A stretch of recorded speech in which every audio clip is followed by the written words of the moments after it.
Hello everyone, welcome back to Score Shala. आज हम start करने वाले हैं एक ऐसा चैप्टर जिसके बारे में आपको ऑलरेडी बहुत सारी चीजें पता है। एंड चैप्टर का नाम क्या है तो देखो क्या है, आर एनवायरनमेंट। अब एनवायरनमेंट के बारे में तो किसको पता नहीं होता। आसपास में चेक करें तो हर चीज हमें लगता है कि हाँ ये भी हमारे एनवायरनमेंट में आती है, ये सारी चीजें भी हमारे एनवायरनमेंट में है, पेड़ पौधे भी हमारे एनवायरनमेंट में आते हैं, हमारे पेरेंट भी हमारे एनवायरनमेंट में आते हैं।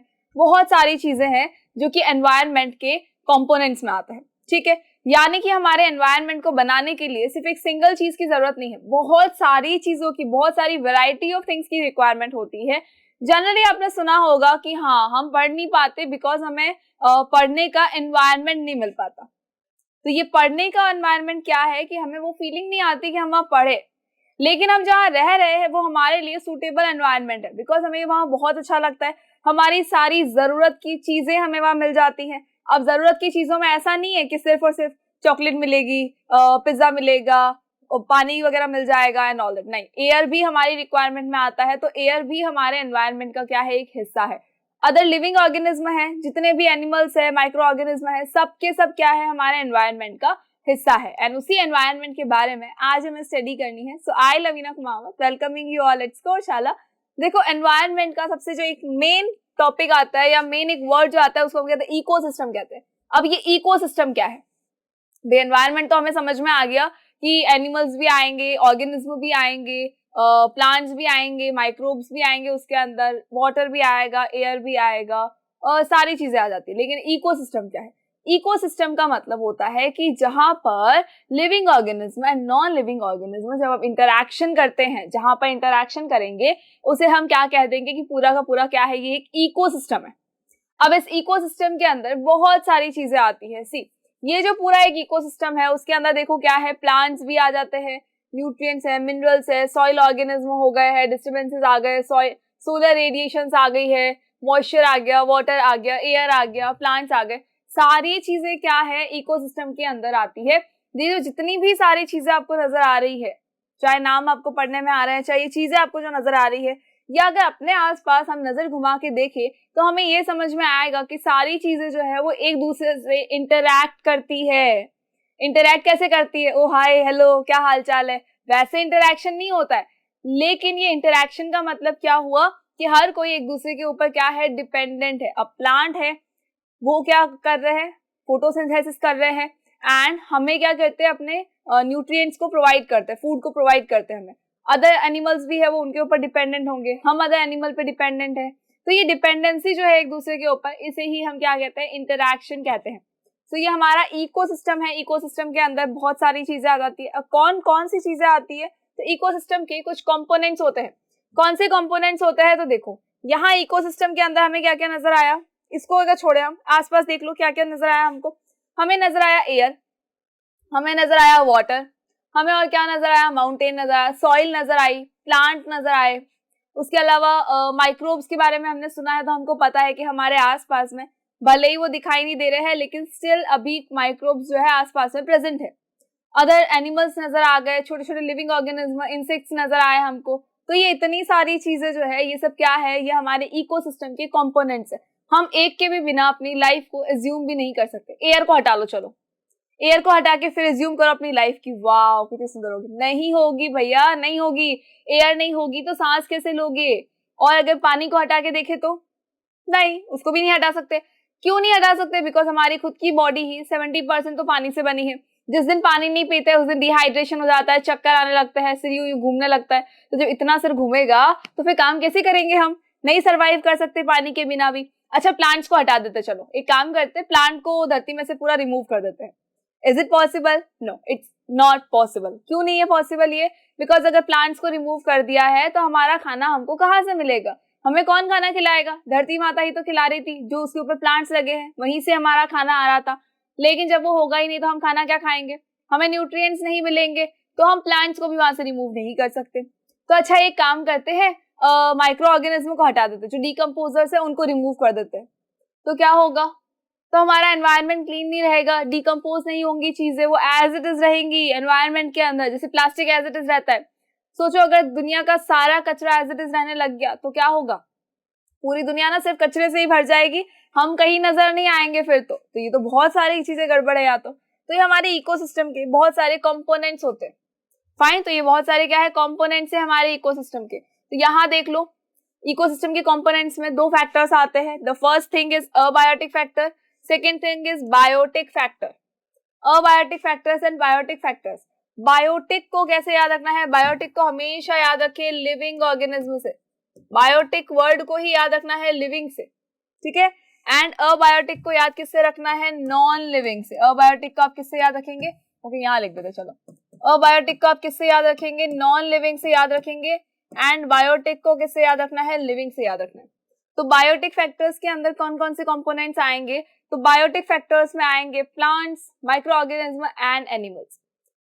जितने भी आसपास में आपको प्लांट्स नजर आ रहे हैं सबके सब किस में आ जाएंगे, बायोटिक फैक्टर्स में आएंगे। एनिमल्स आपको नजर आ रहे हैं, चाहे आपके काऊ है, डॉग है, आपकी चींटियां हो गई है, चाहे आपके शेर है, चीता है, हाथी है, भालू है, जितने भी एनिमल्स आपके आसपास में नजर आ रहे हैं सबके सब किस में आ जाएंगे, बायोटिक फैक्टर्स में आएंगे। माइक्रो ऑर्गेनिज्म जो नजर ही नहीं आते, microbes, parasites, fungi, bacteria, viruses, ये सब किस में आएंगे, ये सब किस में आ जाएंगे, ये भी बायोटिक फैक्टर्स के अंदर ही आएंगे। और अगर हम बात करें अबायोटिक फैक्टर की, तो एयर, क्या एयर सांस लेती है खुद, नहीं, वो हमें हेल्प करती है।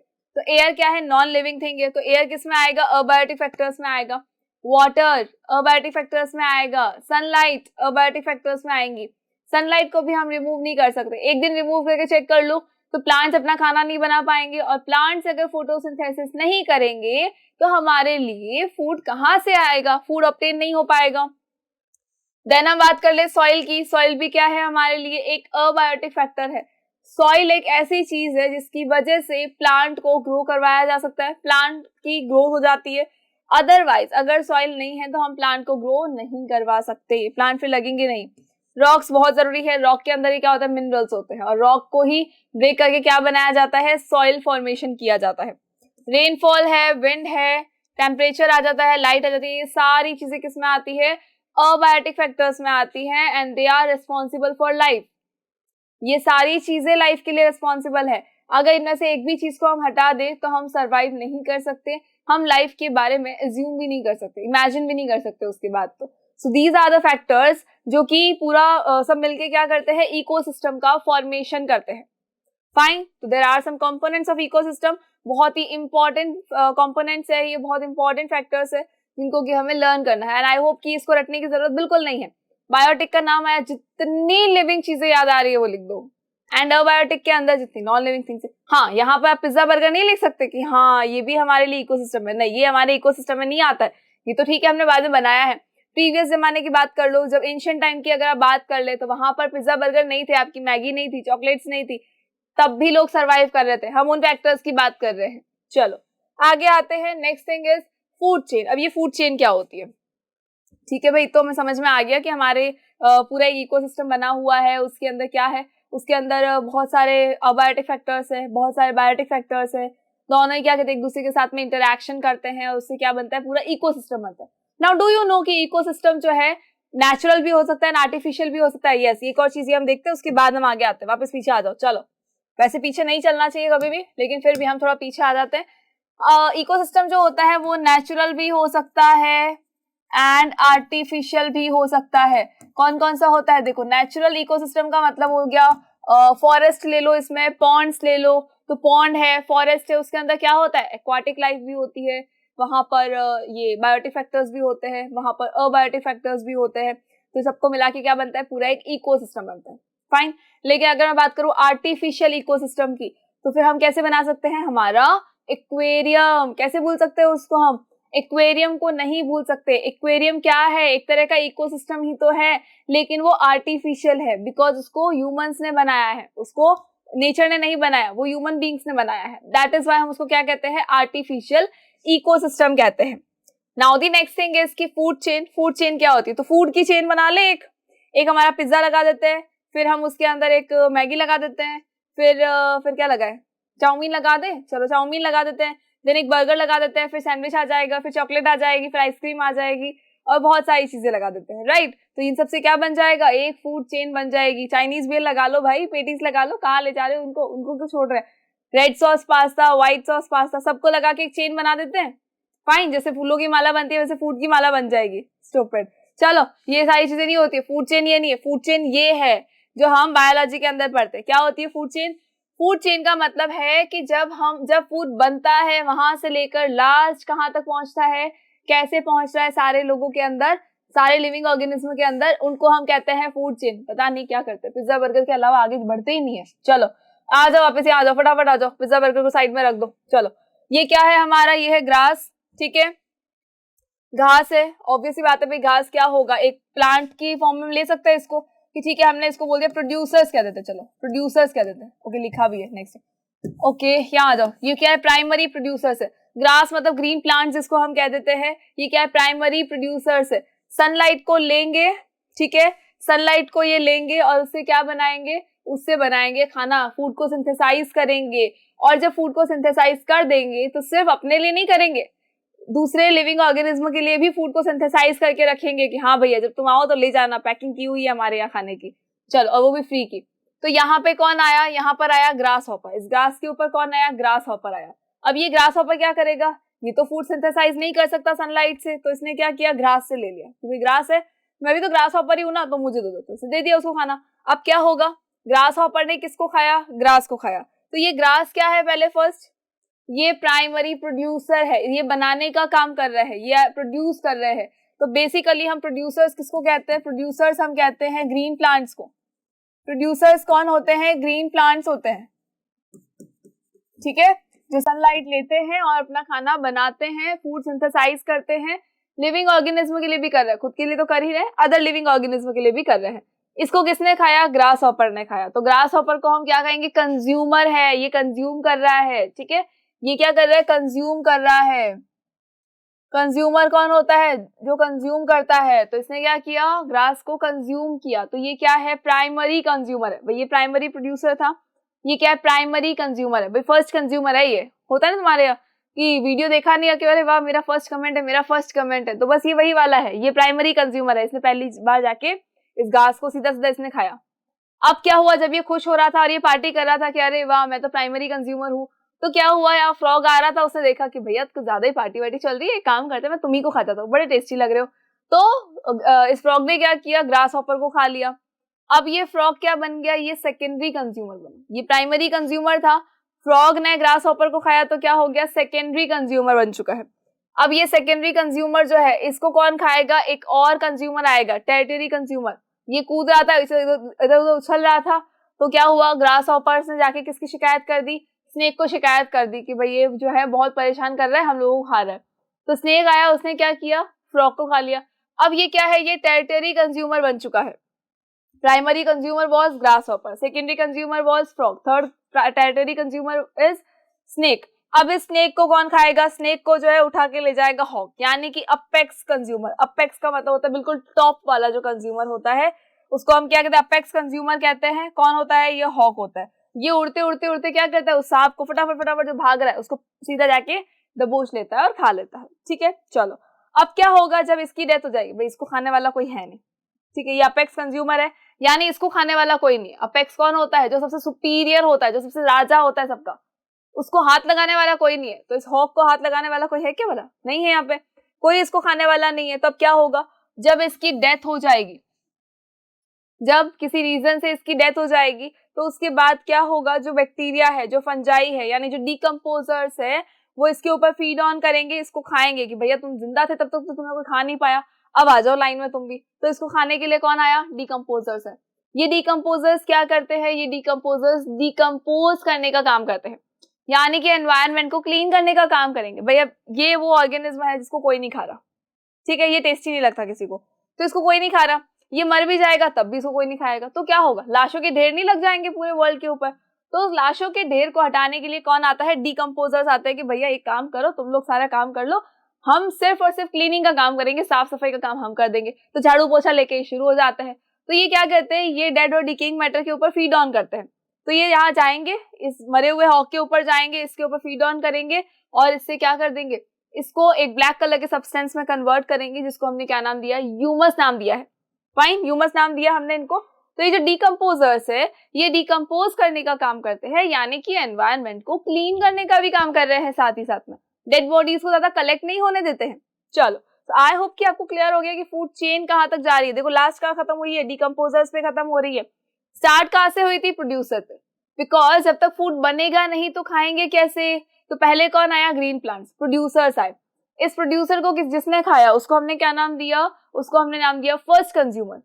फर्स्ट कंज्यूमर को जिसने खाया सेकंड कंज्यूमर, सेकंड कंज्यूमर को जिसने खाया territory consumer, and territory consumer को जो भी खाएगा वो अपेक्स कंज्यूमर होता है। और उसकी इतनी धाक होती है कि कोई भी जाके उसको दबोच नहीं सकता, कोई भी जाके उसको खा नहीं सकता।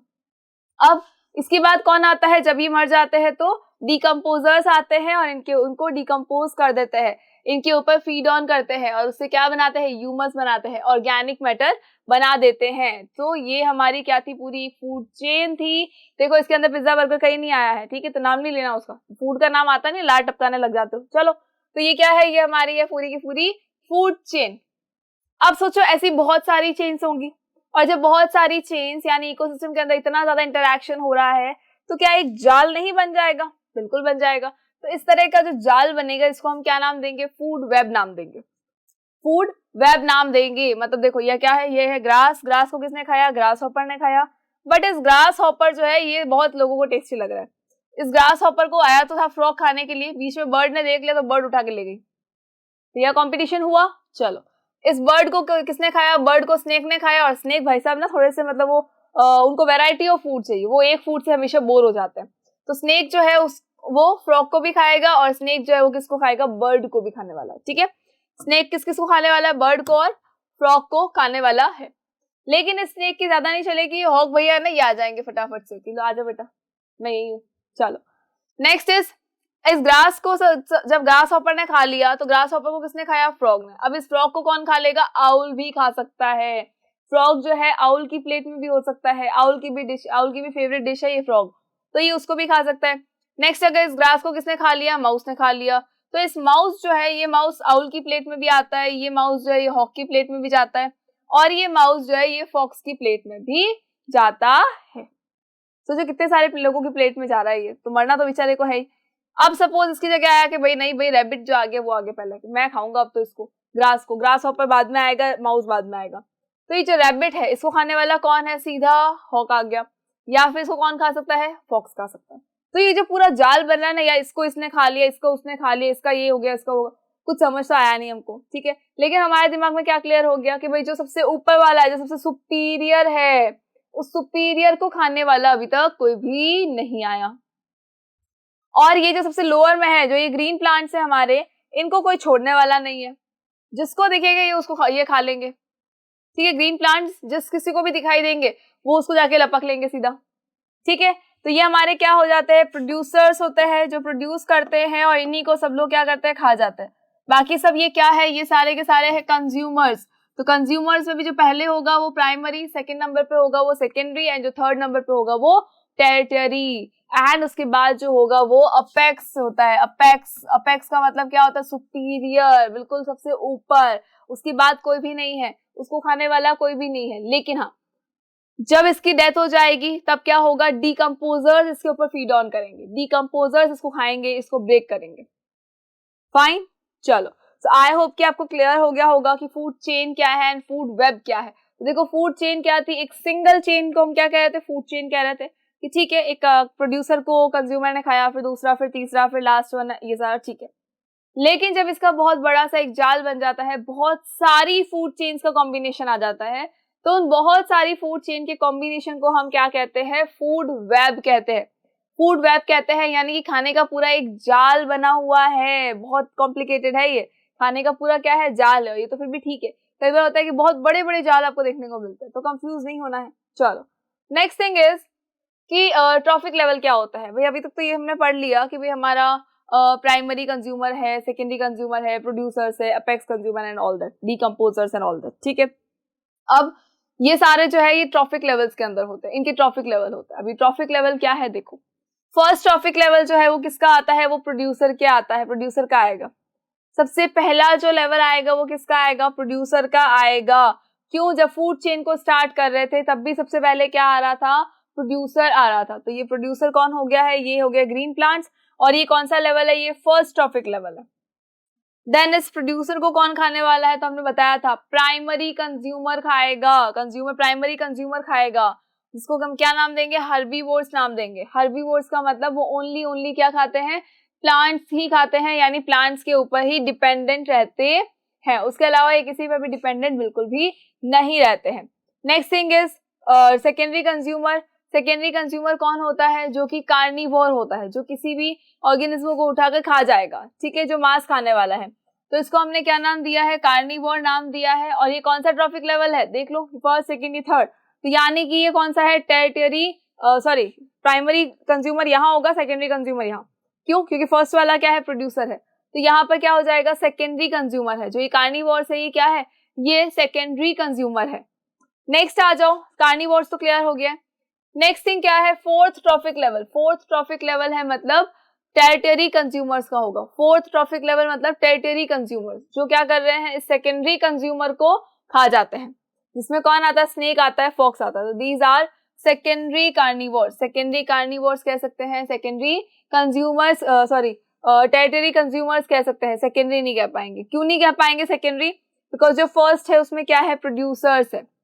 देन जब सेकेंड ट्रॉफिक लेवल पे आए थे तो वहां पे क्या आया, प्राइमरी कंज्यूमर्स है। देन जब हम थर्ड ट्रॉफिक लेवल पे आए थे तो वहां क्या आया, सेकेंडरी कंज्यूमर आए। फोर्थ ट्रॉफिक लेवल पे आने पे क्या मिला, टेरिटरी कंज्यूमर मिला। और जब हम लास्ट यानी अब फिफ्थ वाले पे आ जाएंगे ट्रॉफिक लेवल पे, तो वो क्या होता है, हमेशा सुपीरियर, वो सबसे ऊपर वाला होता है, जिसको हम क्या कहते हैं, अपेक्स प्रेडेटर्स कहते हैं। इसके अंदर आने वाले जितने भी लिविंग ऑर्गेनिज्म है उनको हम क्या कहते हैं, अपेक्स प्रेडेटर कहते हैं, अपेक्स प्रेडेटर कहते हैं। जिसके अंदर कौन आता है, वल्चर्स आते हैं, ईगल्स आते हैं, लायन है, टाइगर है, इवन अबाउट ह्यूमन बीइंग। तो ह्यूमन बीइंग्स भी किस में आते हैं, ह्यूमन बीइंग्स भी आते हैं हमारे अपेक्स प्रेडेटर के अंदर। ह्यूमन बीइंग्स किस में आते हैं, अपेक्स प्रेडेटर के अंदर ही आते हैं, ठीक है। सो अपेक्स प्रेडेटर में कौन कौन आएगा, वल्चर आ जाएंगे, ईगल होगा, लायन है, टाइगर एंड ह्यूमन बीइंग्स है। डोंट फॉरगेट कि ह्यूमन बीइंग कौन से में आता है। अब क्या होगा कि भाई जरूरी नहीं है कि प्रोड्यूसर को सिर्फ और सिर्फ प्राइमरी कंज्यूमर खाए, सिर्फ और सिर्फ सेकेंडरी कंज्यूमर खाए, सिर्फ और सिर्फ टेरिटरी कंज्यूमर खाए, कोई कंपलसरी नहीं है। लेकिन अब इन सबको खाने के लिए एक और कौन आया, डिकम्पोजर्स आ चुके हैं। जैसे ही इनकी डेथ हो जाएगी, हाथों हाथ क्या होगा, डिकम्पोजर्स जो है वो उसके ऊपर वर्क करना स्टार्ट कर देंगे। मतलब ये मान लो डिकम्पोजर्स तो बैठे हुए ही थे कि भैया इनमें से कोई मरे तो सही, हम सबसे पहले आ जाएंगे। सो जब इन सारी ट्रॉफिक लेवल्स में से कोई भी ऑर्गेनिज्म की डेथ होती है, चाहे वो ग्रीन प्लांट्स के ही रेजिड्यू क्यों नहीं है, चाहे वो हर्बीवोर्स है, चाहे कार्निवोर्स है, चाहे कोई भी है, कितना भी ऊपर क्यों नहीं है, चाहे अपेक्स प्रेडेटर भी क्यों नहीं है जो हाईएस्ट लेवल पर है, तब भी क्या होगा, डिकम्पोजर्स जो है वो इनको डिकम्पोज करते हैं आफ्टर डेथ, ठीक है। आफ्टर डेथ क्या होता है कि डिकम्पोजर्स क्या करते हैं, उसको डिकम्पोज करते हैं, एंड डिकम्पोज करने के बाद में क्या बनाते हैं, ह्यूमस फॉर्म कर देते हैं, एंड साथ ही साथ ऑर्गेनिक मैटर भी बना देते हैं। चलो, सो आई होप कि आपको ट्रॉफिक लेवल्स क्लियर हो गए हैं। देखो, डोंट फॉरगेट कि आप ऐसा नहीं करो कि जो सेकेंड ट्रॉफिक लेवल है तो हमने बोल दिया कि अच्छा सेकेंडरी कंज्यूमर है, नहीं। थर्ड ट्रॉफिक लेवल है तो हमने बोला कि अच्छा टेरिटरी कंज्यूमर है, बिल्कुल नहीं। ये मान के चलना, ये याद रखना कि जो ग्रीन प्लांट्स होते हैं वो हमेशा किस में आते हैं, प्रोड्यूसर्स में आते हैं, मतलब कि फर्स्ट नंबर पे आते हैं, बाकी सारे उसकी बाद है। तो इसका मतलब जब हम फोर्थ ट्रॉफिक लेवल की बात करेंगे तो एक माइनस हो जाएगा, यानी टेरिटरी कंज्यूमर्स बचेंगे। जब हम थर्ड ट्रॉफिक लेवल की बात करेंगे तो उसके अंदर हमेशा कौन बचेगा, सेकेंडरी कंज्यूमर्स बचेंगे। देन हम सेकेंड अगर ट्रॉफिक लेवल की बात करेंगे तो प्राइमरी कंज्यूमर्स बचने वाले हैं, ठीक है। अब एक चीज और कि अगर हम इनमें से किसी भी एक को गायब कर दे, चाहे हम थर्ड ट्रॉफिक लेवल को गायब कर दे या हम सेकेंड ट्रॉफिक लेवल को गायब कर दे, कोई भी अगर एक लेवल को गायब कर दे तो इम्पैक्ट क्या पड़ेगा, क्या पॉजिटिव इम्पैक्ट होगा या नेगेटिव इम्पैक्ट होगा। तो हो सकता, चलो पॉपुलेशन कम करने के लिए हमने क्या किया कि भाई इंसानों की पॉपुलेशन तो इतनी ज्यादा बढ़ रही है, तो एक काम करते हैं, इन जानवरों की कम कर देते हैं। तो हमने सोचा कि एक काम करो कि जो थर्ड वाला है, थर्ड ट्रॉफिक लेवल है, यानी कि सेकेंडरी कंज्यूमर्स, इस वाले कॉलम को गायब कर देते हैं, यानी इसके जितने भी ऑर्गेनिज्म है, जैसे फ्रॉग है, ओ माय गॉड, स्पाइडर भी इसमें है, फिश है आपकी, इन सबको हम क्या कर दें, गायब कर देते हैं, ठीक है। यानी इन सबको अगर अनफॉर्चुनेटली हमने क्या किया, एकदम छड़ी घुमाई और एकदम गायब हो गए सारे के सारे। हमने छड़ी घुमाई और ये सारे के सारे ऑर्गेनिज्म क्या हो गए, गायब हो गए हैं। तब क्या होगा, जब ये गायब हो जाएंगे तो इम्पैक्ट बहुत ज्यादा, इकोसिस्टम जो है उसका पूरा बैलेंस बिगड़ जाएगा। अभी तक जो इकोसिस्टम का पूरा बैलेंस चल रहा था वो पूरा का पूरा बिगड़ जाएगा, वो पूरा का पूरा खराब हो जाएगा। क्यों हो जाएगा? देखो, जब ये थर्ड ट्रॉफिक लेवल के सारे ही ऑर्गेनिज्म को हमने यहाँ से रिमूव कर दिया है तो क्या होगा? सेकंड जो फोर्थ ट्रॉफिक लेवल है उसको खाना नहीं मिलेगा, बिकॉज वो तो इन्हीं को खा रहे थे। तो फोर्थ ट्रॉफिक लेवल को खाना नहीं मिला तो लेक ऑफ न्यूट्रिएंट्स की वजह से वो धीरे धीरे ये भी खत्म हो जाएंगे। एंड इनके खत्म होने की वजह से जो ये अपेक्स प्रेडेटर है उनमें भी बहुत ही ज्यादा कम क्वांटिटी हो जाएगी उनकी, वो भी धीरे धीरे धीरे क्या होंगे? डेथ की ओर जाने लगेंगे। क्यों? जब इनको खाना नहीं मिल रहा, ये खत्म हो गए, इनको खाना नहीं मिलेगा तो इनको भी तो कैसे मिलेगा? फाइन, तो एक दूसरे को जब खाना नहीं मिलेगा तो ये खत्म हो जाएंगे। यानी कि अगर हमने एक की स्पीशीज को खत्म कर दिया है तो बाकी सबकी भी स्पीशीज सारी खत्म हो जाएंगी। तो ऐसा तो कुछ नहीं करना है। एंड क्या लोअर वाले जो ऑर्गेनिज्म है उनको इम्पैक्ट नहीं पड़ेगा? बिल्कुल पड़ेगा। क्यों पड़ेगा? देखो, यहाँ फर्स्ट ट्रॉफिक लेवल को खाने के लिए कौन है? हर्बीवोर्स है। हर्बीवोर्स को खाने के लिए कौन है? ये कार्निवोर्स है, यानी थर्ड ट्रॉफिक लेवल के ऑर्गेनिज्म है। लेकिन जब हमने क्या बोला कि भाई ये हर्बीवोर्स है, इनको कोई खाने वाला ही नहीं है, बिकॉज जो थर्ड ट्रॉफिक लेवल है उन्हीं को हमने गायब कर दिया, सारे ऑर्गेनिज्मों को गायब कर दिया। फ्रॉग है नहीं, स्पाइडर है नहीं, फिश है नहीं, तो इनको खाएगा कौन? तो इनको जब खाने वाला कोई भी नहीं है तो क्या होगा? इनकी क्वांटिटी बहुत ही ज्यादा इंक्रीज हो जाएगी। भले ही ये फिर भी थोड़ा बहुत यूज कर लेंगे लेकिन इतना नहीं करेंगे तो इनकी क्वांटिटी बहुत ज्यादा इंक्रीज होगी। वैसे ही जो ग्रीन प्लांट्स है इनकी भी क्वांटिटी क्या होगी? कंटिन्यूसली इंक्रीज होती चले जाएंगे। जितनी ज्यादा क्वांटिटी बढ़ेगी उतनी ज्यादा गड़बड़ है। तो इकोसिस्टम का बैलेंस रहा? बिल्कुल भी नहीं रहा। तो ये जो इकोसिस्टम का बैलेंस है इसको ही बनाए रखने के लिए क्या होता है? इन ट्रॉफिक लेवल्स को बनाया गया है, और इन ट्रॉफिक लेवल में से एक भी लेवल को हम मिस नहीं कर सकते। ठीक है, एक भी लेवल को हम मिस नहीं कर सकते। हमें ये सारे लेवल्स जो है ये सीक्वेंस में ही चाहिए। एंड एग्जाम के अंदर अगर आ जाए कि एक जो आपका ट्रॉफिक लेवल है, अगर हम उसको रिमूव कर दे, कोई भी एक ट्रॉफिक लेवल को रिमूव कर दे, तो जो हायर ट्रॉफिक लेवल है और जो लोअर ट्रॉफिक लेवल है उन पे क्या इंपैक्ट पड़ेगा? तो उन पे हमेशा नेगेटिव इंपैक्ट पड़ेगा। हायर ट्रॉफिक लेवल जो है वो खुद धीरे धीरे लेक ऑफ न्यूट्रिएंट की वजह से खत्म होते चले जाएंगे। एंड लोअर ट्रॉफिक लेवल में क्या होगा? इनका नंबर बढ़ जाएगा, इनका काउंटिंग जो है बढ़ जाएगा, नॉर्मल से ज्यादा हो जाएगा। चलो, नेक्स्ट थिंग इज 10% लॉ। अब ये 10% लॉ क्या है? ये 10% लॉ जो है ये किसके रिगार्डिंग है? ये ट्रॉफिक लेवल के रिगार्डिंग है। ट्रॉफिक लेवल के रिगार्डिंग है। Trophic level actually the thing is कि जब भी कोई ऑर्गेनिज्म या जब भी कोई ग्रीन प्लांट है, ये अपना खाना अगर बनाते हैं, यानी ये क्या कर रहे हैं? इनके अंदर अपनी एनर्जी को सिंथेसाइज कर रहे हैं। अपना खाना सिंथेसाइज कर रहे हैं तो साथ ही साथ क्या हो रहा है? एनर्जी भी बन रही है। अब क्या होगा? सपोज जो प्रोड्यूसर्स है उन्होंने बनाई है 10,000 kilo calorie energy. 10,000 kilo calorie इन्होंने एनर्जी जो है वो ऑलरेडी फॉर्म कर दी है। ठीक है, लेकिन जब ये इन ग्रीन प्लांट से प्राइमरी कंज्यूमर तक जाता है, ग्रीन प्लांट से कहाँ जाएगा? प्राइमरी कंज्यूमर तक जाएगा, यानी जो फर्स्ट हमारे हर्बीवोर्स है वहां तक भी अगर जाता है तो क्या होगा? यहाँ पर ओनली 10% जो है वो ट्रांसफर होगा। प्लांट की एनर्जी का ओनली 10% एनर्जी किसको मिलेगी? इस बॉक्स को मिलेगी। यानी कि अगर हम बात करें इन प्राइमरी कंज्यूमर के जो ऑर्गेनिज्म है, जो प्राइमरी कंज्यूमर वाली कैटेगरी में आता है, उस ट्रॉफिक लेवल के अंदर आता है, वहां के जितने भी ऑर्गेनिज्म है इन सबको कितनी एनर्जी मिल रही है? Only 10% of the plant. ठीक है, तो 10,000 का 10% किसको मिला? रैबिट को मिला। कितना मिला?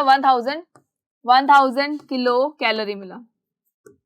तो जो रिमेनिंग 90% है वो कहाँ जाएगा? तो जो रिमेनिंग 90% है वो हीट की फॉर्म में बाहर आ जाएगा, यानी हीट लॉस हो जाएगा उसकी वजह से। तो ओनली 10% एनर्जी जो है वो यूटिलाइज कर पाएगा, अदरवाइज 90% जो है वो उसमें हीट की फॉर्म में रिलीज हो जाएगा, हीट लॉस हो जाएगा। नेक्स्ट आता है सेकेंडरी कंज्यूमर पे। जब सेकेंडरी कंज्यूमर आके प्राइमरी कंज्यूमर को खाएगा, जब ये स्नेक आके रैबिट को खाएगा तो क्या होगा ये कि यहाँ पर जो है सिर्फ उसका 10% जो है वो ट्रांसफर होगा, यानी कि 100 किलो कैलोरी। सपोज अगर इस रैबिट के अंदर थी 1000 किलो कैलोरी, तो इसके जो ऊपर वाले है, यानी कि जो हमारा next consumer is secondary consumer, तो ये कितनी एनर्जी पोजेस करेगा? इसमें से कितनी एनर्जी को ऑब्टेन करेगा? Only the 10% of the previous one. तो 1000 का 10% कितना हो गया? 100 किलो कैलोरी। फाइन, नेक्स्ट आ जाओ इसके ऊपर। जब हॉक पे आए, हॉक जो ईगल है, जो हॉक है, ये क्या कर रहा है? देखो फिर इसको झपटने की कोशिश कर रहा है। इसके अंदर भी क्या होगा? जब ये इसको खा लेगा तो इसको सिर्फ 10% एनर्जी मिलेगी, यानी कि 100 का भी कितना मिला? 10% मिला। मतलब कितनी कैलोरी मिल गई है? 10 किलो कैलोरी इसको मिल चुकी है। फाइन, तो जब प्लांट से हम लास्ट तक आते हैं तो हमेशा क्या होता है? कैलोरी जो होती है वो कम हो जाती है, यानी एनर्जी जो होती है वो हमेशा रिड्यूस होती चली जाती है। ठीक है, एनर्जी हमेशा रिड्यूस होगी, कितना रिड्यूस होगी, हमेशा 10% कम हो जाएगा। और ये जो 10% है ये किस में जाता है, ये हीट लॉस के अंदर चला जाता है। जब एनर्जी को ट्रांसफर किया जाता है, ट्रांसफॉर्म किया जाता है, तो इसका 10% जो है वो हीट की फॉर्म में चला जाता है। लेकिन जैसे कि हमने कहा, एनर्जी को हम डिस्ट्रॉय नहीं कर सकते, एनर्जी को हम फॉर्म नहीं कर सकते। तो ऐसा नहीं है कि बाहर जाके खत्म हो जाएगी, नहीं, ये कहीं ना कहीं अपने एनर्जी मॉलिक्यूल्स को क्या करेगी, फिर से ट्रांसफॉर्म करेगी। फाइन, चलो, सो आई होप कि आपको ये 10% लॉ क्लियर हो गया होगा। Now come to the next thing. Next thing is how do our activities affect the environment. हमारी जो एक्टिविटीज है वो एनवायरमेंट को किस तरह से अफेक्ट करती है। तो देखो, एनवायरमेंट की एक बार शक्ल देखो, पहले वाला देखो और अब वाला देखो, क्या लग रहा है। पहले वाला देखो, सॉरी पहले वाला तो यहाँ है ही नहीं, लेकिन हमको पता है कि पहले जो अर्थ थी, ये जो ग्रीन वाला पोर्शन, यहाँ से ये सब फैक्ट्रीज हटा दो, यहाँ से ये वाले ऊपर जो प्लांट जो कि ट्री जो कि पूरे बेयर हो गए उनको हटा दो, तो क्या होगा, ये जो अर्थ है ये डांसिंग कर रही होगी, अर्थ बहुत हैप्पी होगी। यानी कि अगर हम पहले की बात करें तो अर्थ बहुत खुश थी उस टाइम पे। क्यों थी? क्योंकि उस सर्टेन टाइम पे क्या था, किसी ने फैक्ट्रीज नहीं बनाई थी, ह्यूमन एक्टिविटीज नहीं हो रही थी, तो ह्यूमन एक्टिविटीज की वजह से एनवायरनमेंट को कोई भी नेगेटिव इंपैक्ट नहीं पड़ा था। लेकिन अभी क्या होता है, हर जगह पर ह्यूमन इन्वॉल्वमेंट है, दैट इज वाई एनवायरमेंट पर भी नेगेटिव इंपैक्ट पड़ रहा है। तो एनवायरमेंट जो है अभी देखो इस तरह का हो गया, बेचारा बहुत ज्यादा परेशान है। अर्थ भी देखो कितनी ज्यादा परेशान है। ये परेशान क्यों हो रहा है दोनों, तो देखो सबसे पहला रीजन क्या है, डिफॉरेस्टेशन। सबसे पहला रीजन क्या है, डिफॉरेस्टेशन। ये जो डिफॉरेस्टेशन है ये एक बहुत ही मेजर रोल प्ले करता है हमारे एनवायरनमेंट को पॉल्यूट करने में। तो डिफॉरेस्टेशन का मतलब क्या हुआ कि हमने बहुत सारे पेड़ों को काट दिया, हमने जंगलों को खत्म कर दिया, जंगलों को काट दिया, पेड़ काट दिए, तो क्या होगा, अर्थ को तो परेशानी होगी ही। तो अर्थ जो है बहुत ज्यादा परेशान होकर बैठी है। क्यों बैठी है? क्योंकि हमें क्या चाहिए था, यहाँ पे पेड़ लगाने चाहिए थे, जहां हमने क्या किया, पेड़ों को कट कर दिया। उसके अलावा ह्यूमन बींग्स ने और क्या किया, ह्यूमन बींग्स ने बहुत सारी वहां पे फैक्ट्रीज बना दी है अर्थ के ऊपर, बहुत सारे मॉल्स बना दिए हैं, बहुत सारे हॉस्पिटल्स हो चुके हैं, स्कूल्स हो चुकी है, बंगले बन चुके हैं, रोड्स बन चुकी है सब जगह पर। तो ये जितनी भी एक्टिविटीज हम कर रहे हैं ये एनवायरनमेंट को किस तरह से इफेक्ट कर रही है, किस तरह से उसके ऊपर इम्पैक्ट डाल रही है, ये सारी चीजें हमको यहाँ पर देखनी है। तो question is how do our activities affect the environment. तो यहाँ हम देख ही रहे हैं, देखो जैसे ही आप डिफॉरेस्टेशन कर देते हो वैसे ही क्या होता है, डिफॉरेस्टेशन से फॉरेस्ट खत्म हो गए, फॉरेस्ट खत्म होगा तो एक इकोसिस्टम खत्म हो चुका है। जब फॉरेस्ट खत्म होता है कि इकोसिस्टम खत्म होता है, क्यों? उसके अंदर जितने भी लिविंग ऑर्गेनिज्म रह रहे थे, जिनका कि वो घर था फॉरेस्ट, वो तो उजड़ चुका है। अब वो अपने घर में नहीं रह सकते हैं, उनका घर है ही नहीं अभी। तो जब घर ही नहीं है तो ये जो अर्थ है, क्या ये मदर अर्थ उनके लिए परेशान नहीं होगी? बिल्कुल होगी। सेकेंड थिंग कि जब पेड़ काट दिए जाएंगे तो क्या होगा, बारिश कम होगी, बारिश कम होगी तो पानी भी कम हो जाएगा, पानी का सूखा पड़ेगा तो क्या होगा, जो ये प्लांट्स है उनको भी नहीं देख पाएंगे, और इरिगेशन नहीं होगा तो फूड भी ऑब्टेन नहीं कर सकते हैं। फाइन, तो हर छोटी से छोटी चीज जो हम कर रहे हैं वो हमारे ही लाइफ के ऊपर नेगेटिव इंपैक्ट डाल रही है। यहाँ देख ले, बहुत सारी फैक्ट्रीज जो बनाई गई थी तो ये नहीं सोचा गया था कि भाई इतना ज्यादा धुआं है उससे क्या होगा। तो इस धुएं से क्या होता है, ये जो इतना ब्लैक कलर का स्मोक निकल रहा है इसकी वजह से एयर पॉल्यूशन हो जाता है, और वो जो एयर है वो हम क्या करते हैं, इनहेल करते हैं। तो उस इनहेलेशन के टाइम पे क्या होता है, हमें प्रॉब्लम होती है। ठीक है, तो एनवायरनमेंट में भी देखो हमने क्या किया, एयर पॉल्यूशन कर दिया, हम वाटर पॉल्यूशन भी करते हैं, हम सॉइल पॉल्यूशन भी करते हैं। तो बहुत सारी फैक्टर्स है जिससे हम एनवायरनमेंट को पॉल्यूट कर देते हैं। तो एनवायरनमेंट जब पॉल्यूट हो चुका है तो हमने कौन कौन सी एक्टिविटीज की थी एक बार ये भी डिस्कस कर लेते हैं। वैसे हमने बहुत सारी एक्टिविटी देख ली है, लेकिन अब इसका रिजल्ट क्या है, देखो रिजल्ट ये है कि ओजोन लेयर जो है वो डिप्लेट हो रही है। जो हमारी इतनी सारी एक्टिविटीज है ना, जो हमारे इतने सारे ह्यूमन बीइंग्स के जो कारनामे हैं कि हाँ ये बना दिया, इधर ये बना दिया, इधर ये बना दिया, बिना नेचर के बारे में सोचे हुए, तो इसका एक नेगेटिव इम्पैक्ट क्या होता है, देखो ओजोन लेयर जो है वो डिप्लेट हो रही है। इसके बारे में हमने सुना है, हमको बहुत अच्छे से पता है कि ओजोन लेयर एक्चुअली होती क्या है। देखो ओजोन लेयर एक्चुअली क्या होती है, सी ओजोन लेयर जो है वो एक प्रोटेक्टिव लेयर है अर्थ की। अर्थ के ऊपर एक तरह से अगर देखा जाए तो एक ब्लैंकेट है पूरा, अर्थ के ऊपर क्या है, पूरा का पूरा एक ब्लैंकेट है, और ये जो ब्लैंकेट है वो क्या करता है, अर्थ को प्रोटेक्ट करने का काम कर रहा है। और इस अर्थ के ऊपर आने वाले यानी पाए जाने वाले ब्लैंकेट को हम क्या कहते हैं, ओजोन लेयर कहते हैं। और ये जो ओजोन लेयर है ये हमेशा क्या करेगा, अर्थ को प्रोटेक्ट करने का काम करेगा। किससे प्रोटेक्ट कर रहा है, तो हमेशा ये अल्ट्रा वायलेट रेज जो होती है, जो ये सन की तरफ से यूवी रेज आती है, सन की ओर से क्या आती है, अल्ट्रा वायलेट रेज अगर आ रही है, तो ये जो अल्ट्रा वायलेट रेज होती है इनको एब्जॉर्ब करने का काम कौन करता है? ओजोन लेयर करता है।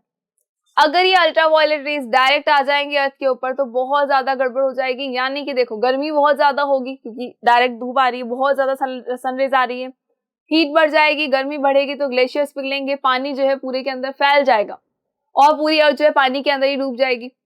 सेकेंड थिंग कि जितनी भी यूवी रेज जो है अगर डायरेक्ट अर्थ के ऊपर आ जाती है तो ये हमारी बॉडी को पेनिट्रेट कर सकती है। हमारी बॉडी में कई बार हमको नहीं लगता, बाहर एकदम तेज धूप में निकलो तो हमको लगता है कि यार हमारी बॉडी बहुत जल रही है, बहुत ज्यादा, कई से ऐसा लग रहा है कि कोई सुई चुभा रहा है हमारे। तो ये सब क्या होता है? ये यूवी रेज क्या कर रही है? हमारी बॉडी को पियर्स करने का काम करती है। तो हमारी बॉडी को बॉडी के अंदर क्या करेगी? एक होल बना देगी, जस्ट लाइक इंजेक्शन। जैसे इंजेक्शन दिया जाता है वैसे ही हमारी बॉडी में से क्या करेगी? निकल जाएगी, आर पार हो जाएगी यूवी रेज। और ये साथ ही साथ क्या करती है? कैंसर को भी कॉज करती है, प्लस स्किन डिजीज हो सकती है, स्किन एलर्जीज हो सकती है, सनबर्न हो सकता है। तो बहुत सारी चीजें हुई या नहीं हुई ऑब्वियसली हुई। चलो, तो ये जो ओजोन लेयर है, ओजोन लेयर क्या कर रही है? प्रोटेक्टिव लेयर है। ये यूवी रेज को अर्थ के ऊपर डायरेक्ट नहीं आने देती है। लेकिन अभी क्या हो रहा है? अभी यहाँ ओजोन लेयर के अंदर जो है वो होल देखा गया है, यानी ओजोन लेयर जो है वो डिप्लेट हो रही है, वो धीरे धीरे क्या हो रही है? खत्म होते चली जा रही है। तो देखो ओजोन जो है, ओजोन के अंदर क्या हो गया? होल हो चुका है। अब ये होल जो है, यहाँ से अल्ट्रावायलेट रेज का एब्जॉर्प्शन जो है वो पॉसिबल नहीं हो पा रहा है।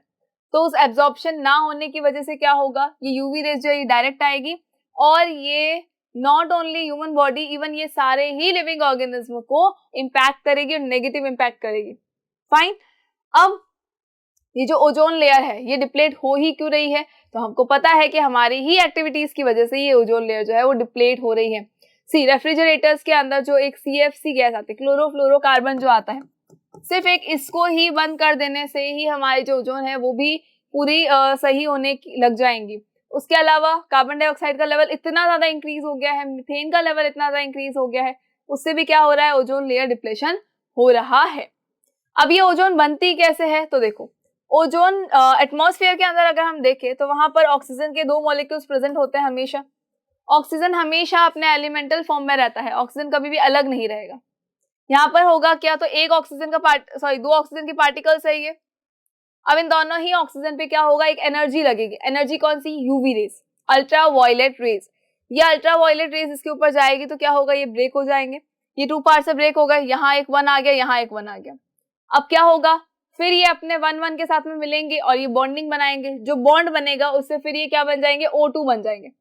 अब ये जो सिंगल वाले थे, चाहे ये O2 बना ले या फिर ये क्या कर सकते हैं, जो सिंगल ऑक्सीजन है ये किसी कंबाइन वाले ऑक्सीजन के साथ में जाके जुड़ने की कोशिश करे। तो 2 फ्रेंड्स का ग्रुप तो है ही, एक और फ्रेंड आ गया, क्या फर्क पड़ गया? तो ये देखो, चिंटू मिंटू और एक पिंटू, चिंटू मिंटू और पिंटू। ठीक है, चिंटू है, मिंटू है और पिंटू, तीनों क्या हो गए? ज्वाइन हो गए। ज्वाइन होके क्या बनाया? O3 बना दिया। पहले कौन था? सिर्फ और सिर्फ चिंटू था और मिंटू था। ये पिंटू जो बेचारा था ना, ये अपने ग्रुप से अलग हो गया था, इसका एक और फ्रेंड था उसको अलग कर दिया था। किसने? यूवी रेज ने उसको अलग किया था। तो अब क्या होगा? ये पिंटू इसके अंदर आ जाएगा तो क्या बन जाएगा? पिंटू चिंटू मिंटू, PCM बना। अरे वाह, वेरी गुड, आपके 11th के लिए आपको सब्जेक्ट मिल गया। चलो, PCM, फिजिक्स केमिस्ट्री मैथ्स। आधे लोगों को लग रहा है कि मैम अभी भी तो हम साइंस को देख के मतलब ऐसे सिर चकरा रहा है हमारा, तो मैथ्स तो मतलब भूल ही जाए, पता नहीं क्या कर रहे हैं हम तो मैथ्स को, फिर भी आप इसके अंदर डाले जा रहे हो। बेटा बहुत अच्छे सब्जेक्ट है ये, चलो स्कोप भी बहुत ज्यादा है, सब्जेक्ट भी अच्छे है, ढंग से अगर समझे ना हम तो बहुत अच्छे सब्जेक्ट है, रटने की जरूरत तो बिल्कुल नहीं पड़ती इसमें। चलो अब एक्चुअली देखो, वापस देखो एक बार हुआ क्या था। हुआ ये था कि there is an oxygen molecule. अब ये जो ऑक्सीजन मॉलिक्यूल है ये कभी भी एलिमेंटल फॉर्म में नहीं रह सकता, दैट इज वाई 2 ऑक्सीजन के जो एटम है वो ज्वाइन होकर रहते हैं। ठीक है, एनवायरमेंट के अंदर इसके ऊपर कौन आया? यूवी रेज आया। यूवी रेज आई, उसने क्या किया? दोनों को अलग अलग कर दिया। तो एक इधर आ गया, एक इधर आ गया। अब दोनों रो रहे थे बेचारे, रो रहे थे। तो ये जो पिंटू था ये एक ऐसे ग्रुप के साथ गया, ये बहुत स्ट्रॉन्ग ग्रुप था, दोनों का बहुत स्ट्रॉन्ग ग्रुप था ये। इसमें कौन था? इसमें था चिंटू और मिंटू था। अब ये जब पिंटू रो रहा था तो ये दोनों गए उसके पास कि भैया रो क्यों रहे हो? तो उसने बताई अपनी स्टोरी कि यूवी रेज आई थी, उसने हम दोनों को अलग कर दिया, तो मुझे मेरा भाई मिल नहीं रहा, अब तो कहीं कुंभ के मेले में गुम हो गया मेरा भाई। तो अब जब ये भाई कुंभ के मेले में गुम हो चुका है तो इसने क्या बोला? सीएम ने, यानी कि चिंटू और मिंटू ने क्या बोला कि बेटा एक काम करो, कोई बात नहीं, हम तुम्हारे भाई को मिलकर ढूंढेंगे।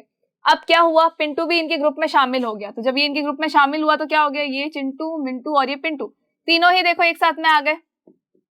ठीक है, तीनों ही देखो क्या हो गए, एक साथ के अंदर ज्वाइन हो गए। अब जब ये तीनों एक साथ ज्वाइन हो गए हैं तो इसको हम क्या बोलेंगे, इसको हम बोलेंगे ये क्या है, O3 है। देखो पहले ये क्या था, O2 था, O2 से ये O बना, एक O बन गया। अब क्या हुआ, ये वाला एक और O2 था, इस O2 के अंदर कौन आके ज्वाइन हो गया, O2 के अंदर ये वाला O आके ज्वाइन हुआ, तो उससे क्या बन गया, O3 बन चुका है। ठीक है, चलो आई होप कि अब आपको ये क्लियर हो गया होगा। सी वापस एक बार सुन ले, इसको तो अच्छे से याद कर ले कि ये क्या हो रहा था। पहले क्या था, O2 था, ठीक है, ऑक्सीजन मॉलिक्यूल था, इसके ऊपर कौन आया, यूवी रेज आई, यूवी रेज ने क्या किया, इसको ब्रेक कर दिया। ब्रेक किया तो क्या हुआ, ये पिंटू जो है ये अपने भाई से अलग हो गया। अब इसका भाई इसको कुंभ के मेले में नहीं मिल रहा है, तो अब क्या होगा, ये जो एक और जोड़ी है O2 की, कौन है, CM है, चिंटू और मिंटू है। इन्होंने क्या किया, SP को पकड़ा कि बेटा एक काम कर, तुम हमारी कैटेगरी में आ जाओ, हमसे बॉन्ड बना लो, हमारे साथ फ्रेंड्स बन जाओ, तब हम क्या करेंगे, आपके भाई को भी ढूंढ देंगे।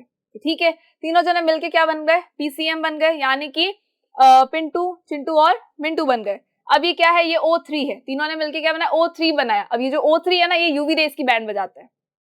ठीक है भाई, यूवी रेज ने क्या किया था, इसको ब्रेक किया था, इसको उसके दोस्त से दूर कर दिया था, कुंभ के मेले में बिछड़ गए दोनों भाई भाई।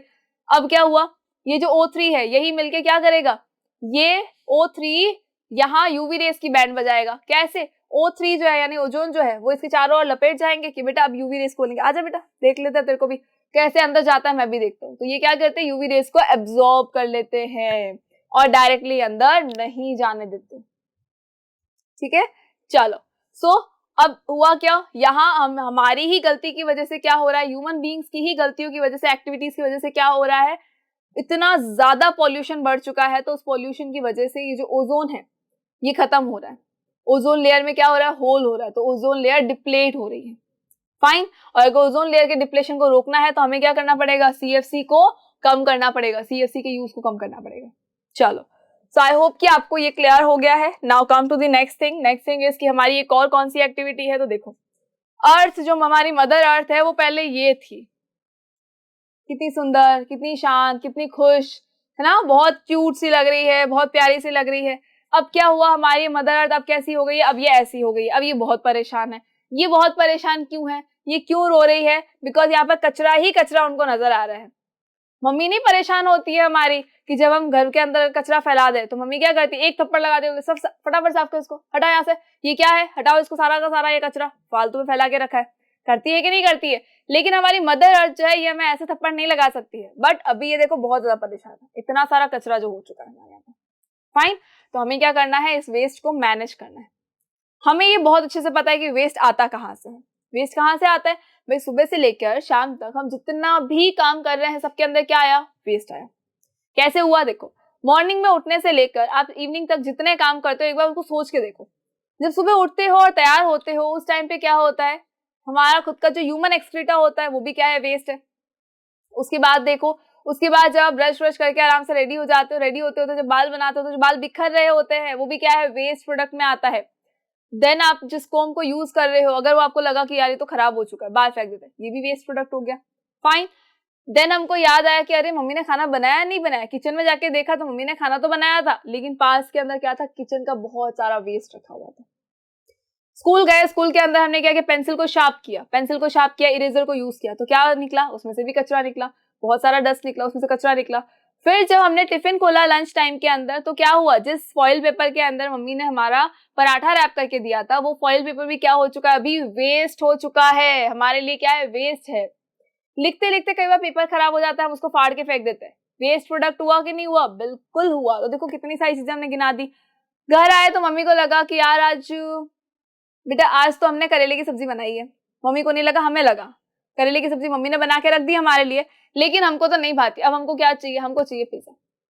या फिर एक काम करते हैं, बाहर से खाना हम ऑर्डर कर देते हैं। जब खाना ऑर्डर करेंगे तो जिसके अंदर खाना पैक होके आता है वो सारा भी क्या हो जाता है, वेस्ट मटेरियल होता है। तो देखो कितनी सारी चीजें हैं वेस्ट में। अब इतना सारा वेस्ट है तो ह्यूमन पॉपुलेशन इतनी ज्यादा है, थोड़ा थोड़ा थोड़ा वेस्ट करेंगे तो भी कितना सारा वेस्ट हो जाएगा। द प्रॉब्लम इज कि जो ह्यूमंस है वो वेस्ट को इंक्रीज तो कर रहे हैं लेकिन उसको प्रॉपरली डिस्पोज नहीं कर रहे हैं, उसका डिस्पोजल नहीं हो रहा है। तो क्या हो गया, मदर अर्थ जो है अभी इस कंडीशन में। पहले ये कंडीशन थी मदर अर्थ की, हमने पेड़ वेड़ काट दिए, फैक्ट्रीज लगा दी, वेस्ट इतना ज्यादा है कि अब मदर अर्थ मतलब ऐसी हो गई है। हमें क्या करना है, इसको सही करना है, ठीक है। तो हमारे वेस्ट को मैनेज करना है, हमारे गार्बेज को क्या करना है, मैनेज करना है। इतना सारा गार्बेज जो हम ऑलरेडी बना चुके हैं उन सबको मैनेज करना है। मैनेज कैसे करेंगे, देखो डिस्पोजल के मेथड से। There are so many methods जिससे हम प्रॉपरली जो वेस्ट है हमारा उसको डिस्पोज कर सकते हैं। डिस्पोजल उनका बहुत आसानी से हो सकता है, बहुत ही अच्छे तरीके से कर सकते हैं। देखो बेसिकली होता क्या है, इन सबको एक बार अगर हम साइड में रखें तो हमारे माइंड में क्या आता है वेस्ट के लिए कि ठीक है या तो हम एक काम करें ले जाके उसको जला दें, बट जलाने से क्या होगा, कई बार होता है उसके अंदर प्लास्टिक है, कुछ ऐसी चीजें हैं जो कि हार्मफुल है, उसको जलाने से क्या होगा, पॉइजनस गैसेस निकलेगी और वो हमेशा हमारे लिए क्या होती है, हार्मफुल होती है, ठीक है। तो उनको नहीं जला सकते। उसके अलावा देखिए अगर तो एक लैंडफिल नाम की चीज है, एक कंपोस्टिंग और एक वर्मी कंपोस्टिंग, ये हमारे सिलेबस के अंदर गिवन है, इनको हमें अच्छे से पढ़ना है। बाकी ठीक है, इंसिनरेशन है, जला दो, वेस्ट कंपैक्शन कर सकते हैं, बायोगैस का जनरेशन भी हम कर सकते हैं। द मेन थिंग कि हम क्या करें, सबसे पहले अपने किचन वेस्ट को अलग करें, यानी लिविंग ऑर्गेनिज्म का जो लिविंग मैटर होता है उसको अलग कर दे, और जो ऐसी चीजें जो कि नॉन बायोडिग्रेडेबल उनको अलग कर दे। अब बायोडिग्रेडेबल का मतलब क्या होता है, बायोडिग्रेडेबल का मतलब होता है जैसे हमारा किचन का वेस्ट हो गया, काउ डंग हो गया, एनिमल एक्सक्रीटा हो गया, एनिमल वेस्ट हो गया, प्लांट वेस्ट हो गया, प्लांट रेजिड्यू हो गया, वो सारी चीजें किस में आती है, वो आती है बायोडिग्रेडेबल वेस्ट में। वो किस में आती है, बायोडिग्रेडेबल वेस्ट में आती है। एंड सेकेंड थिंग, जैसे हम ले ले प्लास्टिक ले ले, हम ग्लास बॉटल्स ले लेते हैं, हमारे कैंस ले लो, चिप्स के पैकेट्स ले लो, चॉकलेट के पैकेट्स ले लो, तो ये सारी चीजें किसमें आती है, नॉन बायोडिग्रेडेबल में आती है, बिकॉज इनके ऊपर हमारे डिकम्पोजर्स वर्क नहीं कर सकते। बायोडिग्रेडेबल के ऊपर तो क्या होगा, डिकम्पोजर्स आएंगे और उससे क्या बना देंगे, ह्यूमस बना देंगे, उनके ऊपर फीड ऑन भी करेंगे, तो उससे होगा क्या, उससे होगा ये कि भाई जो भी वेस्ट आया है वो थोड़ा धीरे धीरे अपने आप ही डिस्पोज होता चला जाएगा। लेकिन अगर मैं नॉन बायोडिग्रेडेबल की बात करूं तो वो नहीं खत्म होंगे, उसके ऊपर कोई डिकम्पोजर काम नहीं कर सकता, ये डिकम्पोज नहीं हो सकते, और ये बहुत लॉन्ग पीरियड ऑफ टाइम तक क्या होगा, ऐसे ही पड़े रहेंगे एनवायरमेंट के अंदर। तो एनवायरमेंट को हार्म करेंगे, कभी सॉइल पॉल्यूशन फैलाएंगे, कभी एयर पॉल्यूशन फैलाएंगे, कभी वाटर पॉल्यूशन फैलाएंगे, तो इनको डिस्पोजल करना बहुत जरूरी है। तो होता क्या है, देखो जो कि बायोडिग्रेडेबल वेस्ट है इसका डिस्पोजल कैसे करते हैं, तो बायोडिग्रेडेबल वेस्ट के लिए आता है कंपोस्टिंग एंड वर्मी कंपोस्टिंग।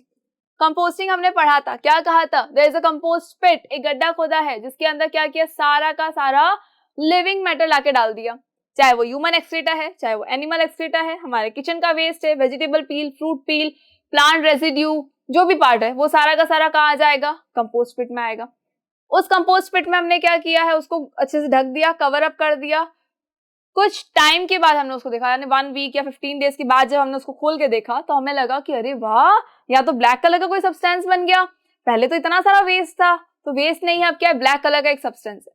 उस ब्लैक कलर के सब्सटेंस को क्या कहा जाता है, ह्यूमस कहते हैं, या हम उसको कहते हैं organic matter. Actually the thing is कि उसके ऊपर कौन आ गए थे, डिकम्पोजर्स आ गए थे, डिकम्पोजर्स की बल्ले बल्ले हो गई थी, पूरी पार्टी वार्टी चल रही थी। क्यों चल रही थी, जितना भी वेस्ट आपने उस कंपोस्ट पिट में डाला था वो सारा डिकम्पोजर्स के लिए क्या है, खाना है उनका, तो वो उनके ऊपर फीड ऑन करेंगे, फीड ऑन करने के बाद जो रिमेनिंग पार्ट रहेगा, जो वेस्ट प्रोडक्ट रहेगा वो वहीं रहेगा, उसी को हमने क्या नाम दे दिया, ह्यूमस या ऑर्गेनिक मैटर कहा। ब्लैक कलर का ह्यूमस होता है या ऑर्गेनिक मैटर, एंड ये प्लांट्स के लिए फिर से काम आता है एज मैन्योर। ये प्लांट बॉडी के लिए काम आ सकता है बिकॉज इसके अंदर वो न्यूट्रिएंट्स होते हैं जो अगर सॉइल के अंदर बिखेर दिए जाएं तो प्लांट बॉडी को सारे न्यूट्रिएंट्स प्रोवाइड हो जाएंगे। तो ये क्या है, ये एक तरह का हमारे लिए क्या है, नेचुरल मैन्योर है, ये मैन्योर है, यानी कि जो लिविंग थिंग्स थी उनको उनसे उनका कंपोजिशन करके क्या किया गया, उनका डिकम्पोजिशन करके क्या किया गया, मैन्योर बनाया गया। और ये मैन्योर क्या होती है, एक तरह की खाद ही तो होती है, फाइन। तो प्लांट बॉडी को जब हम फर्टिलाइजर्स प्रोवाइड कर रहे हैं उसकी जगह इस मैन्योर को प्रोवाइड कर दे तो क्या होगा, सारा वेस्ट भी यूटिलाइज हो गया और हमारा काम भी हो गया, हमें फर्टिलाइजर की भी रिक्वायरमेंट नहीं पड़ी, फाइन। चलो इसको तो हम कहते हैं composting. Second thing is vermi composting. देखो वर्मी कंपोस्टिंग भी सिमिलर है। द डिफरेंस इज कि जब हमने गड्ढा खोदा उसके अंदर सारा वेस्ट प्रोडक्ट डाला, उसके ऊपर हम क्या डालेंगे, कुछ वॉर्म्स डाल देंगे, रेड वॉर्म्स डाल देंगे। अब वो रेड वॉर्म्स उसके ऊपर वर्क करेंगे, उसके ऊपर फीड ऑन करेंगे और उसको ह्यूमस में कन्वर्ट कर देंगे, तो उसे हम क्या कह देंगे, वर्मी कंपोस्टिंग कह देंगे, फाइन। चलो नेक्स्ट थिंग जो हमें पढ़नी है वो है लैंडफिल्स। अभी लैंडफिल्स क्या है, तो देयर इज अ बहुत बड़ा बिग लैंड, एक बहुत बड़ा सा बिग लैंड है उस लैंड के ऊपर क्या किया जाता है, सारे शहर का कचरा लाकर उसके अंदर डाला जाता है। अब भाई हम तो रोज जाते नहीं है, तो क्या होता है, म्युनिसिपल पार्टी की गाड़ी आती है, गाड़ी वाला आया घर से कचरा निकाल, सुना है ना, तो बस वही वाली गाड़ी आती है। ठीक है मम्मी तुम्हें नहीं फेंकती है, लेकिन एटलीस्ट अपने घर बाकी सारे घर के कचरे को फेंक देती है। उसके अंदर जब मम्मी सारे कचरे को डाल देती है तो क्या होता है, वो गाड़ी कचरा लेकर कहाँ जाती है, शहर के बाहर जहां पर एक बड़ा सा लैंड है, वहां जाकर सारे कचरे को डाल दिया जाता है। बहुत लॉन्ग पीरियड ऑफ टाइम तक उस कचरे को वहां डाला जाता है, उसी को हम क्या कहते हैं, लैंडफिल कहते हैं। अब जब वो लैंड पूरा लेवल अप हो जाएगा, पूरे उस कचरे से भर जाएगा, तब क्या होगा, उसके ऊपर मिट्टी डालकर वहां पर पार्क, हॉस्पिटल या कुछ बना दिया जाएगा, जिससे क्या होगा, सारा का सारा कचरा कहाँ चला गया है, जमीन के अंदर जा चुका है, और उसे हम क्या कहते हैं, लैंडफिल्स कहते हैं। तो ये वेस्ट का डिस्पोजल करना बहुत ज्यादा जरूरी है। अगर नहीं करेंगे तो पूरी दुनिया वेस्ट से ही भर जाएगी, भाई हम कहाँ रहेंगे, हमें भी तो रहना है। तो वेस्ट का डिस्पोजल बहुत ज्यादा इंपॉर्टेंट है। चलो, आई होप कि आपको ये चैप्टर क्लियर हो गया होगा। बहुत ही इजी सा चैप्टर था, ज्यादा कॉम्प्लिकेटेड नहीं है, और इसको सोच सोच के ज्यादा कॉम्प्लिकेटेड बनाना भी नहीं है, बहुत आसानी से उसको आप पढ़ सकते हो। जैसे वीडियो अच्छे से देखें, रिवाइज करते रहे एंड सेल्फ स्टडी करना ना भूलें। Thank you so much.